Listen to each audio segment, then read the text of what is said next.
این صندلی کندن اوقا وقت نمیگیره. زلال جان انشالله با امر خدا که زمستون یک راحت قطی بزگرم، راحت قطی متدی قدیمه با بگیمو یعنی که صندلی بکنیم، صندلی در خونه صندلی بکنیم. زلال جان قندی من انا گوش کن olsunaka ikon olsunaka. Oli زمستون ای پیشه در وقتی گلی کوار یخ ازدن بتوار.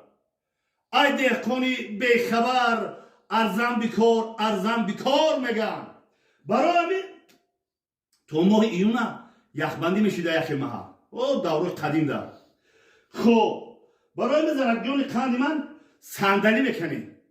اولی زمستون ای پیشه اولی نو چیله کلون بلومن چیله خردک اولی چیله خردک های کمتر گرمی اومده خیلی اولی بیشون رو برف میزنه. خب بعدی چیله خردک 18 بسکوش، بعدی 18 بسکوش 12 کاوگیرم، بعدی 12 کاوگیرم کمپیر درغار. بعضی کمپیر را درغار میبره همین خیر شروش شمال باید میشوه ترمترید میشوه.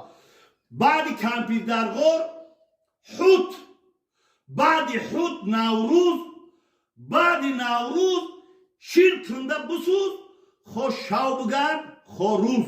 این فرق توجیت قطعی های فهمیده؟ برای همین زنان جان پروستا گوش که اگر گفت من نامعقول باشه با که مردم نامعقول کردی بهار شده. این همین صندلی که ما در دوره جوانی این صندلی در بسیار راحت کردگیم. یعنی چی؟ یعنی من همین صندلی خب من این کارتونچه یا سطل آهنی باشه.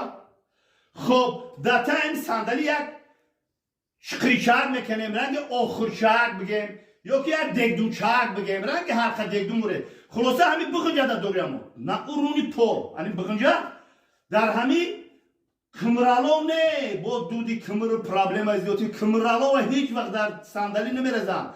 زردولو الو ای چوبی زردولو بسیار الو میکنی با میگیری لخچش دیگه میرزی با میبیاری در تای همین صندلی تا در همون آخرجه هم خیلی میمونی خشور میمونی. وقتی که موندیش بعد کلپا من پاکون رو درست میکنه کلپا رو میمونی میجیقه انا زنابیون تا آیوسنه من آیسه نواسو آیسه بچاکو آیسه میشینن با شوید زمستون درسته با نقل میکنیم. ای دوره جوانی ها دا که نقل میکردیم که اوه میگشتیم میرفتیم زوپارک میرفتیم باغا دا تماشا میکردیم دوره جوانی یک باری دیگه خداوند ما رو جوان کنه. ای ما نقل میکنیم تا که درسی زندگی همین نواسامون ای سرگذشتای ما با خبر باشه. زنگانی قند نبات و قروت شیرینی به مزه من انا برای همین که صندلی بویگی را بکنیم هیچ گم نداره دود پود نمیکنه. این صندلی کندن اوقا وقت نمیگیره.